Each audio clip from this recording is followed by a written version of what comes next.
Début de soirée, printemps 2006. C'est l'époque des glosses pailletées, de MSN, des virus de chez Claire's et de Hips Don't Lie de Shakira. J'ai 13 ans et je viens de massacrer ma frange à grands coups de ciseaux Maped. Je dois porter un bandeau pour cacher le désastre. Ce soir-là, c'est pyjama party pour l'anniversaire de ma copine Manon. Manon, c'est la fille belle, populaire et première de la classe, un combo impossible.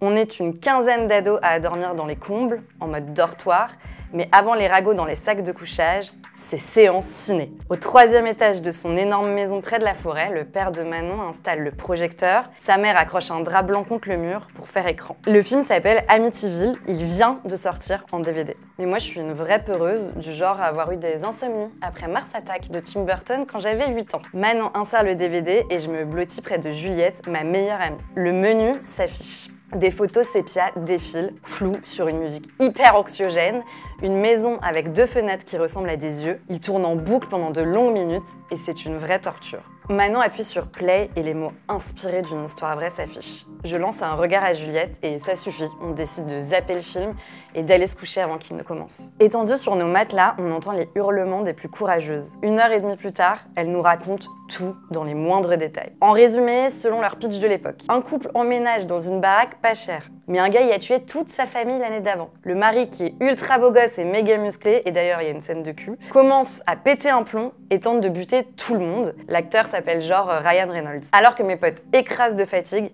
moi j'arrive pas à dormir de la nuit, hantée par le menu du DVD. L'histoire de cette maison me traumatise tellement que je le confie à mon journal intime de l'époque. Sa couverture en plastique estampillée « Journal intime de Constance ». Ça, c'est mon premier contact avec Amityville. Et puis pendant 15 ans, plus rien. Bonsoir à tous et bienvenue dans le Club Niquette. Aujourd'hui, direction le 112 Ocean Avenue à Amityville.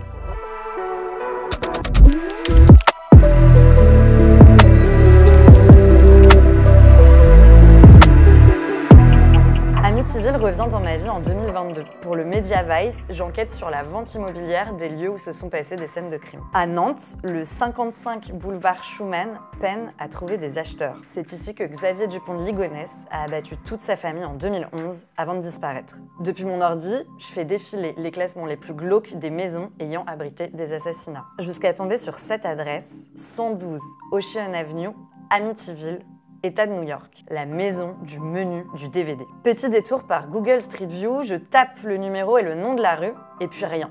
Elle est floutée. Aux États-Unis, Google floute tous les lieux d'affaires criminelles.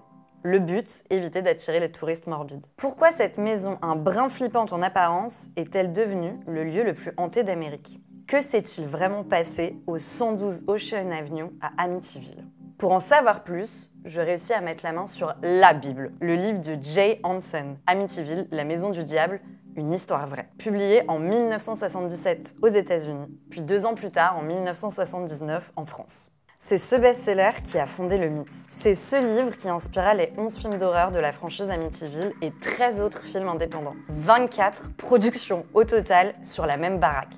Sa couverture est noire et tissée. À l'intérieur, sur la page de garde, la lettre I de diable est dessinée comme une queue de démon.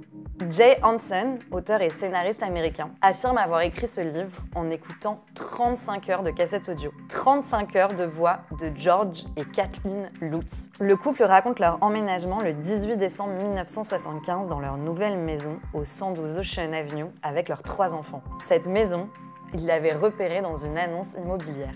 L'annonce intrigue le duo de trentenaires.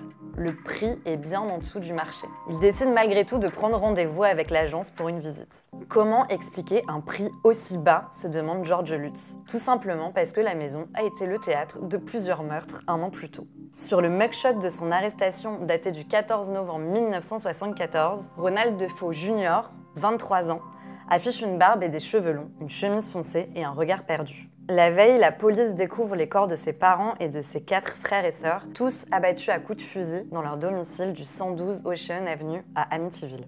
Quelques clics suffisent pour tomber sur des images des lits ensanglantés, mais franchement, je déconseille. Pendant son interrogatoire, Defeo s'en mêle dans ses explications avant de confesser le sextuple homicide. Il dit ne plus se souvenir de rien. Il aurait entendu des voix dans la maison qui l'auraient poussé à commettre ses crimes. En 2014, il donne une interview depuis le centre correctionnel de Green Haven. Matricule 75A 4053. 4 heures de rush sont disponibles sur YouTube. face au réalisateur Ryan Katzenbach. DeFeo a-t-il tort? Aussi délirant soit-il, pourquoi un couple a-t-il choisi de s'installer dans un lieu marqué par un tel crime? Est-ce que j'achèterais la maison de la famille Ligonès simplement parce qu'elle est 2 fois moins chère? Est-ce que je me vois siroter un mojito sur la terrasse sous laquelle il a enterré toute sa famille? Clairement, non. Et pourtant, le 18 décembre 1975, George et Kathy Lutz garent leur monospace devant le 112 Ocean Avenue. La maison s'appelle Hautes Espérances. C'est comme ça que les DeFeo l'avaient baptisée. Portière de voiture qui claque, et voilà les 3 petits Lutz qui se précipitent dans le jardin. Daniel, 9 ans, Christopher, 7 ans, et Melissa, 5 ans. Un emménagement express dans ce qui deviendra la maison du diable. Pour se protéger d'éventuelles attaques paranormales, les Lutz font bénir leur nouveau foyer. Dans son livre Amityville, la maison du diable, le scénariste Jay Hanson revient sur le passage éclair du père Mancuso. Dès la première nuit, George Lutz se réveille en sursaut à 3h15. Une ombre semble bouger près du hangar à bateau. Le chien de la famille aboie. Mais il s'agit simplement d'une porte mal fermée. Le lendemain, 19 décembre, 3h15, George se réveille encore et ainsi de suite chaque nuit pendant 28 jours. Très vite, son comportement change, il devient irritable, odieux même, et il fait froid partout, dans toutes les pièces, tout le temps, malgré le chauffage, malgré le feu de cheminée qui l'alimente sans arrêt. Pendant ces 28 jours, les phénomènes paranormaux s'enchaînent. De l'eau noire envahit les toilettes. La petite dernière prétend avoir une amie imaginaire nommée Jodie. Un visage apparaît en surimpression sur un mur, un crucifix se renverse et on aurait vu un corps léviter. Le 14 janvier 1976, les Lutz fuient définitivement le 112 Ocean Avenue. Pour mieux comprendre ce qui s'est passé dans les murs de la maison la plus hantée d'Amérique, je me suis complètement laissée happer par amityvillemurder.com. Son créateur, Rick Ozuna, est l'auteur du livre non traduit en français The Night the DeFeos Died. Obsédé par une seule et unique affaire criminelle, il en dissèque chaque détail. Le 13 novembre 2024, sur sa page Facebook, il publie un hommage à l'anniversaire du massacre des DeFeo. En fait, selon Rick Ozuna, les Lutz seraient de bons gros mythos pathologiques. Ils auraient capitalisé sur un crime atroce pour inventer une histoire de maison hantée et faire du chiffre. Et c'est vrai que l'affaire Amityville, c'est une vraie machine à cash. Le livre, soi-disant basé sur leur histoire, écrit par Jay Hanson, s'est vendu à plus de 3 millions d'exemplaires à travers le monde. Son adaptation en film, sortie en 1979, elle a rapporté 80 millions de dollars au box-office. Réalisé par Stuart Rosenberg, le long-métrage s'appuie complètement sur le livre de Jay Hanson. La scène d'ouverture montre la tuerie de Ronald DeFeo en 1974. Margot Kidder et James Brolin jouent le couple Lutz, tandis que Rob Steiger incarne un prêtre tourmenté. Pour la promo, la production n'hésite pas à lancer des rumeurs. Des événements étranges se seraient produits pendant le tournage. Ce qui est pratique puisque le film a été majoritairement tourné en studio et dans le New Jersey. Accessible en intégralité sur internet, le film transpire les années 80 avec une obsession pour le religieux comme beaucoup de films d'horreur de l'époque. Exemple, L'Exorciste, sorti 7 ans plus tôt.